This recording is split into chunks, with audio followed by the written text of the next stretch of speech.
latest Tomb Raider game entitled Rise of the Tomb Raider coming out very soon, I thought that I would take a look at the previous game, the one that kickstarted the whole Lara Croft revival in the first place. The one that has the exact same title as the original had back in the 90s. Don't you just love it when that happens? To be perfectly honest with you, when I did my top 10 PlayStation 1 games video, the original Tomb Raider didn't even make the top 10. It had to settle for an honourable mention. Although I fully appreciate that many of you out there were charmed by the charms of Ms. Lara Croft, the game really didn't do anything for me. Maybe this was because I didn't play the game in a way that had me finding a wall for her to stand with her back to, so it made the camera zoom in on her tits because I wasn't fucking 15 like the rest of the target audience. So when this new Tomb Raider game came out in 2013, I pretty much took a look at it, made a sort of meh noise, and moved on. However, when the game became free during the Xbox Games with Gold offer earlier on this year, I thought, well, what the hell, it's free, I may as well give it a go. Considering as well that Bioshock Infinite was the other free game that month, it's certainly worth having a gold membership for the free games alone, and it certainly made me very glad that I kept hold of my Xbox 360. So back to Tomb Raider. I've never really been a fan of the series, until now. So take that into account, and as a compliment, because I have a lot of praise for this game. Crystal Dynamics decided to make this new Tomb Raider both a reboot and a prequel of the series. This is before Lara Croft goes in, with all guns blazing, slaughtering dinosaurs, krakens, and fucking endangered species like Bengal tigers without breaking a sweat, or indeed without taking her sunglasses off.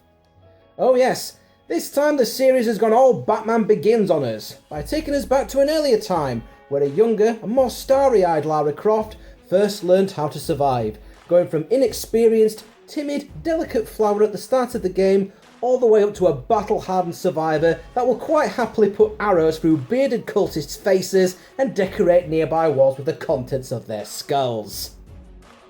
The new Tomb Raider has a great single-player campaign with an intriguing storyline as Lara Croft and her ethnically diverse crew are stranded on a mysterious island, which is a bit like Indiana Jones meets Hearts of Darkness. And as Lara tries to find a way to escape the island, she finds that it just descends further into madness. I know what you're thinking, and I was thinking the same. Stranded on an island, friends are kidnapped, your character's not an experienced battle-hardened warrior, but someone just relying on natural instincts to survive? Sounds an awful lot like Far Cry 3, doesn't it? To be honest, it is like Far Cry, only less silly. It's not as if Lara is shaving her head, getting a shitload of tattoos, and doing hallucinogenic drugs before the end of the game. I always felt that Lara Croft and the Tomb Raider games were overrated, and the only thing it had going for it was good marketing campaigns and a character that was good enough to appeal to a mass audience, on the same levels as Sonic or Mario. And I always felt that the games themselves never really lived up to all that. I mean, yeah, there's some things to climb up and some puzzles to solve, but, you know, can I just shoot things and make them blow up, please? I think that's why I preferred Duke Nukem Time to Kill over Tomb Raider back in the PS1 days. Even though Time to Kill was a blatant copy of a typical Lara Croft game, only with more explosions and snarky dialogue. I prefer a good cigar and a bad woman. Well, this new game has all of that and more, and it's just done incredibly well. There's no constant struggle with the camera angles, which plagued many of the older games.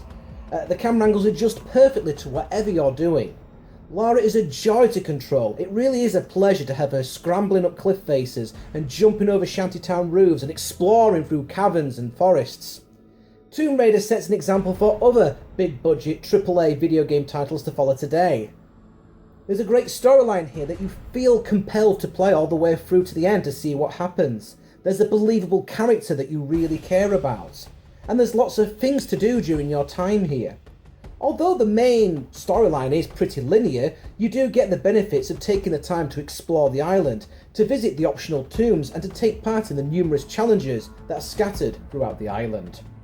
You can fast travel between the various campsites that also work as save points, so you can go back to areas previously visited and explore sections that you previously couldn't get to. There are different skills that you can learn through the game and new equipment to pick up, so you're actually encouraged to go out there and make sure that you're fully leveled up and all your weapons are completely upgraded before the end. So yeah, as if the Batman Begins treatment wasn't enough for Tomb Raider, it also has the Batman Arkham treatment as well, in the form of multiple collectibles. It looks like the Easter Bunny has outsourced the island to his friends Document Bunny, GPS Bunny, and Relic Bunny, who have left a unique set of collectibles and objectives for each area, like stealing 10 eggs or desecrating 5 graves.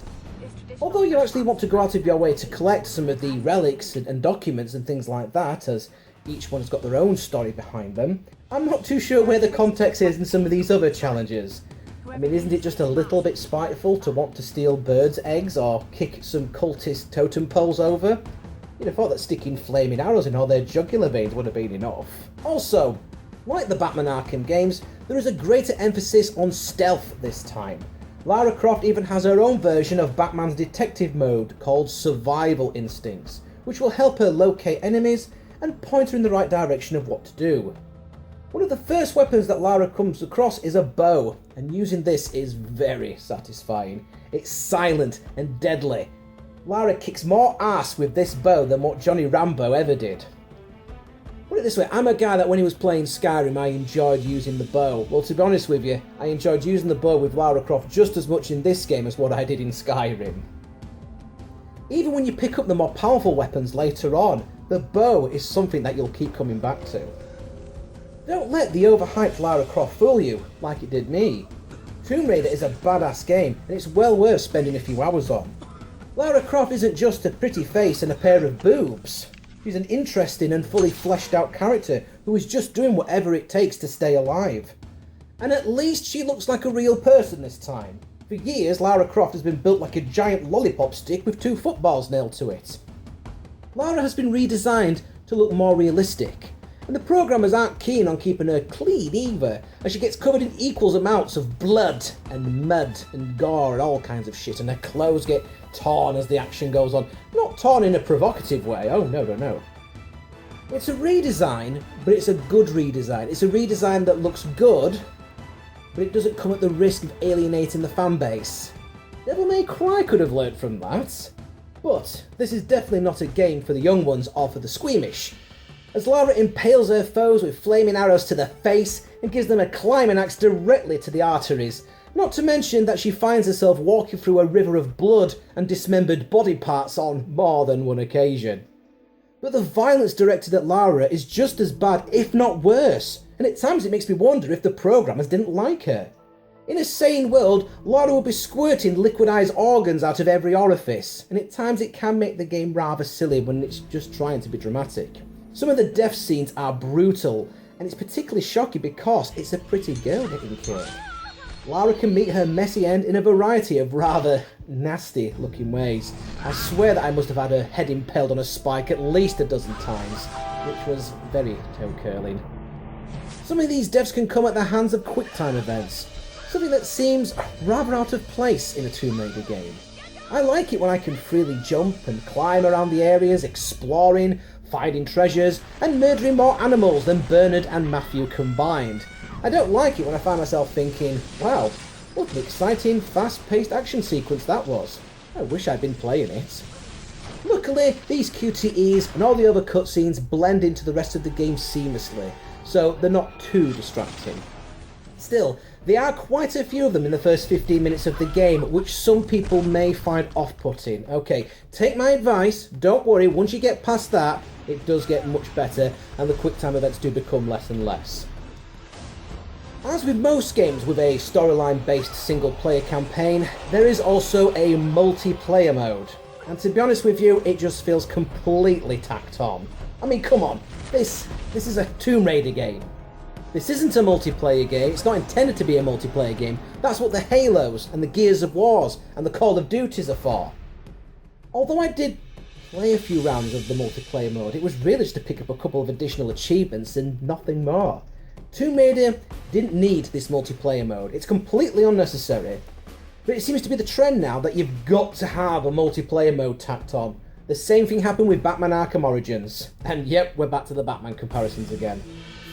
I feel that with the unique environments in the game, so much more could have been done with the multiplayer mode. How about competitive rock climbing? or a race to see who can raid their tomb the quickest, or collect the most salvage within a given time. How about a section of the game where a second player can control one of Lara's comrades and drop in, join in to help you out? It doesn't always have to be a mindless shoot 'em up for the multiplayer mode. Come on guys, a bit more thought could have gone into this. Now aside from the multiplayer game, because to be honest, you can sort of pretty much ignore that, I do have a few complaints about the game. I feel that the game could and should have had a better final boss, as it's way too similar to a previous boss encounter you had earlier on. And it's not exactly free of glitches either. A couple of times I noticed that enemies were stuck in walls, yet still cheerfully shot flaming arrows in my direction in between moments of walking on the spot in mid-air. Other times parts of the scenery had disappeared and I had to go somewhere else and come back to this section later when it felt like loading up properly again.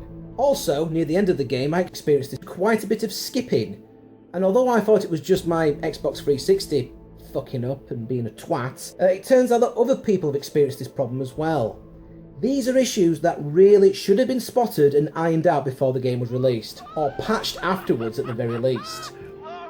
Also, I don't think you're really going to be playing this game over and over again. Once you've completed the single player campaign, there's very little to entice you to play through the entire game again, and the multiplayer mode isn't going to keep you coming back either. Nevertheless, I still thoroughly enjoyed playing through the adventure, and I can honestly say that this is the game that finally made me a Tomb Raider fan, and I thoroughly look forward to seeing what they've come up with for the sequel.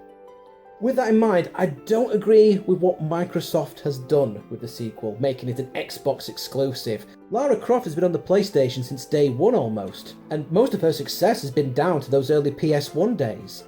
Hopefully, common sense will prevail at some point, and PlayStation owners will be able to get a chance to play this game as well. But anyway, that's for another time.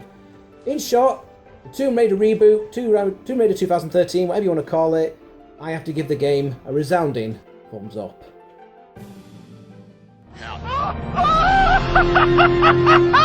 Lara Croft, you are my hero! Woo!